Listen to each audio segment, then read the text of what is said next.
A Faculdade de Direito Santo Agostinho está realizando o 8º Congresso Nacional de Direito e Teoria do Estado, ao lado do 4º Seminário Internacional de Direitos Humanos. E um dos palestrantes é o professor José Luiz Quadros de Magalhães, que é um escritor de diversos livros e é professor na PUC e na UFMG em Belo Horizonte e coordena na Faculdade de Direito Sul de Minas, de Pouso Alegre, um mestrado em Direito. Ele é autor de diversos livros, é apresentador de televisão, tem diversas características.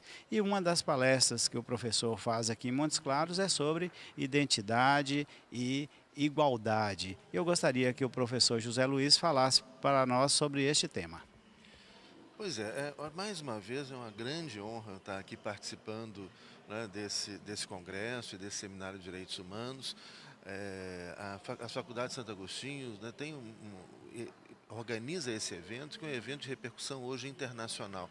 Nós estamos recebendo aqui hoje nesse evento uma professora italiana, um professor espanhol e o professor Dalmau, que inclusive assessorou a elaboração das constituições do Equador, da Bolívia, da Venezuela, um professor da Universidade de Valência, né, um professor português, um professor da Argentina. Enfim, é um evento memorável, importantíssimo, e esse ano nós estamos discutindo a questão da identidade, né, o direito à igualdade, à diversidade e a questão da identidade e o direito.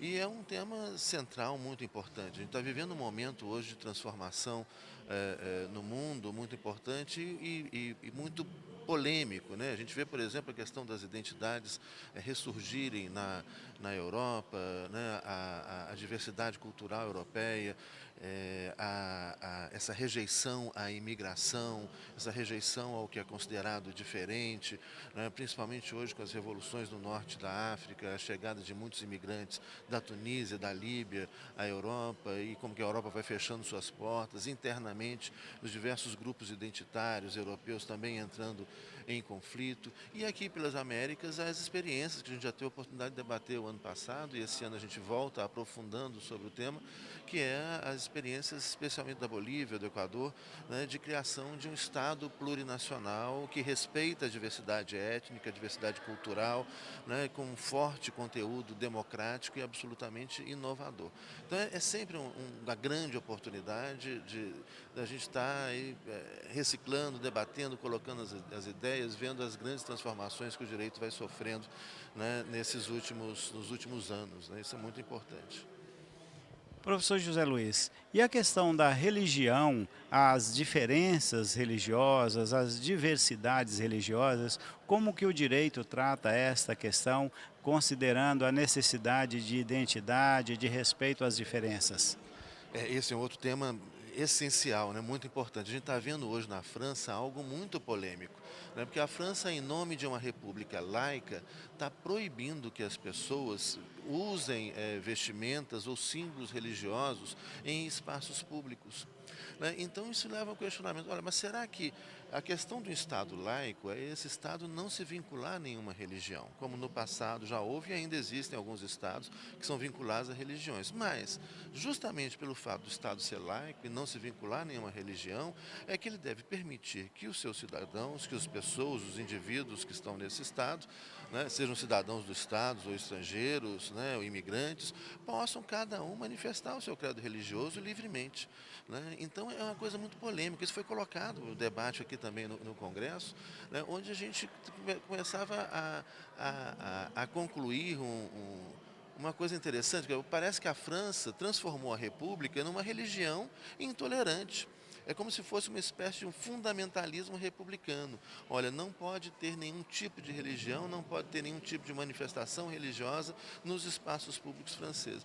Esse é um tema que interessa muito também, enfim, o mundo inteiro e está presente no Brasil, né? Vira e mexe a gente ouve falar, existem, por exemplo, no Supremo Tribunal Federal, em alguns tribunais superiores, no Senado Federal, a gente vê muitas vezes o uso do crucifixo. Isso pode, o Estado brasileiro é um Estado laico, pode ter o uso de um símbolo religioso religioso num espaço público, né? Enfim, o debate está aí, o debate da questão religiosa com a recente decisão do Supremo Tribunal Federal, importantíssima, né? Reconhecendo a união homoafetiva, né? E a possibilidade, inclusive, de casais homoafetivos adotarem filhos, né? A grande reação de alguns religiosos que, enfim, tem uma visão mais conservadora a esse combate, né, ao casamento homoafetivo, né, há uma lei que vem a reconhecer o casamento homoafetivo, enfim, são temas que dizem respeito, são importantíssimos, dizem respeito ao nosso dia a dia, que estão em ebulição no mundo inteiro e no Brasil, que estão sendo debatidos aqui no Congresso. Professor José Luiz, você acaba de lançar o livro A Supremacia da Constituição. E esse livro, organizado por você, contém uma vasta quantidade de pessoas, não na quantidade exatamente, mas na vasta qualidade das pessoas que estão presentes nesse livro. Eu gostaria que você nos falasse sobre o livro e especialmente da parte do livro que você próprio escreveu. Pois é, esse livro foi um livro que eu organizei como professor do mestrado e do doutorado da Pontifícia Universidade Católica de Minas Gerais. E são todos alunos que defenderam o seu mestrado, ex-alunos, né, que defenderam o seu mestrado, e alguns já estão defendendo o doutorado na Pontifícia Universidade Católica de Minas. E essa foi uma turma brilhante, né, que eu tive, e cada um escreveu um artigo sobre o tema central do livro, né, que é a questão da supremacia da Constituição, a reforma e o controle de constitucionalidade, ou seja, os mecanismos que limitam a reforma da Constituição e os mecanismos adequados de controle de constitucionalidade é que vão permitir, que vão caracterizar essa supremacia da Constituição. E é isso que nós trabalhamos nesse livro. Cada autor, como eu disse, todos do programa de pós-graduação em Direito da PUC Minas, né, cada autor ele vai trabalhar a reforma e o controle de constitucionalidade em um país distinto. Então eu faço a abertura, o texto de abertura é meu, onde eu debato teoricamente a questão do controle de constitucionalidade, faço uma análise de controle de constitucionalidade no Brasil, né, debato também os mecanismos de reforma da Constituição, a questão da teoria, né, do poder constituinte derivado, que é o poder de reforma da Constituição por meio de emenda e revisão, e depois então vem cada capítulo um autor diferente, um professor, mestre da PUC diferente, que vai tratar a reforma e o controle em um país. Então você tem aí, por exemplo, o debate nos Estados Unidos, como isso ocorre, na França, na Espanha, em Portugal, em Cuba, na Venezuela. Então são constituições clássicas, interessantes, o constitucionalismo norte-americano, algumas constituições referenciais na Europa, como Portugal, Espanha, França, né, e algumas constituições contemporâneas, inovadoras, como a Constituição da Venezuela, da Bolívia, estão presentes nesse livro. É um livro que vale a pena, é muito enriquecedor, que além de aprofundar o debate teórico da supremacia constitucional, da reforma e o controle de constitucionalidade, traz toda uma reflexão sobre o direito constitucional comparado desses países que foram escolhidos aí como modelos para a gente aprofundar essa análise. Professor José Luiz, eu até aproveito e lhe peço uma comparação. No direito comparado, é fácil de tratarmos o seguinte tema. A Constituição do Brasil, muitos já falaram que chega a ser uma colcha de retalhos de tantas emendas. Eu gostaria de saber de você a sua opinião sobre essa necessidade, sobre a quantidade de emendas constitucionais, se há realmente uma necessidade de adaptar o tema, de atualizar o tema, de colocar a Constituição nos temas atuais, se ela já poderia ter sido feita de uma maneira mais refletidamente, para não precisar sofrer mudanças tão próximas, a emenda número 3, por exemplo, alterou quase que toda a essência da Constituição, mudou a cara da Constituição comparando com a sua redação original. Eu gostaria então de saber a sua opinião sobre essas reformas e comparando o Brasil com outros países, se aqui se reforma mais do que outros. Pois é, nós somos um país em construção. Uma coisa que é muito interessante a gente pensar a respeito do Brasil, o Brasil é um país que tem 500 anos de história, né, 511 anos de história, e que nesses 511 anos de história nós tivemos apenas aí, 40 anos de democracia representativa, né, que foi do período de 1946 a 1964, 18 anos, depois de 1988 até 2011, né? 41 anos de democracia representativa.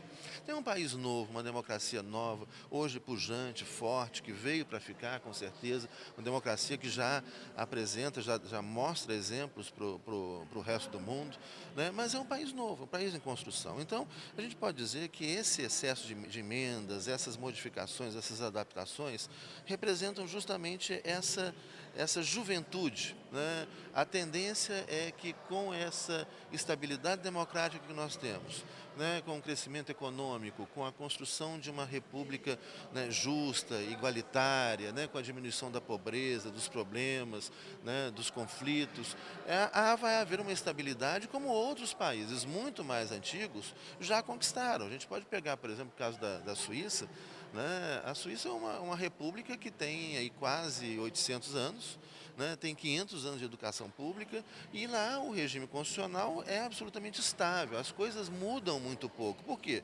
Porque já é uma democracia antiga, já é uma república antiga, que se estabilizou, tem um grau de justiça social e econômica muito grande, né? Então as coisas mudam menos. Mas aqui não, aqui é um país jovem.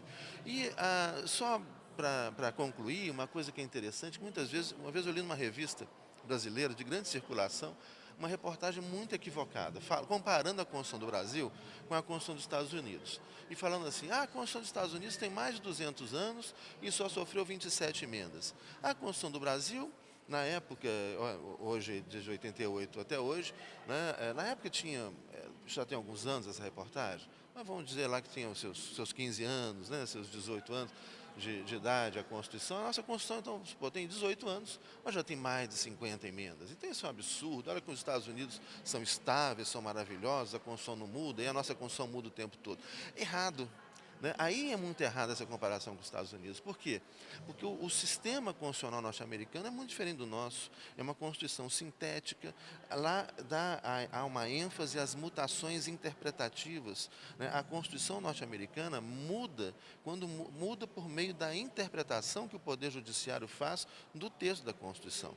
Diferente da nossa Constituição, que tem tradução mais continental europeia, onde é uma Constituição analítica e a gente dá maior ênfase às mudanças do texto que ocorrem no Poder Legislativo, por meio de reforma da Constituição. Lá não, as mudanças ocorrem principalmente no Poder Judiciário. Então falar que a Constituição dos Estados Unidos não mudou é incorreto, mudou e mudou muito, mas mudou muito no Judiciário. A gente pegar os autores norte-americanos, por exemplo, embora os Estados Unidos tenham tido apenas um texto constitucional, né, eles falam que os Estados Unidos tiveram 3 constituições, alguns falam que tiveram 7 constituições. O que eles querem dizer com isso? Que aquele texto de 1787, com 27 emendas, recebeu interpretações distintas em momentos da história, né? O que fez, então, com que ocorressem, na verdade, constituições distintas, né? Por meio da interpretação que o Poder Judiciário fez daquele texto da Constituição, que é um texto sintético, né? É um texto pequeno.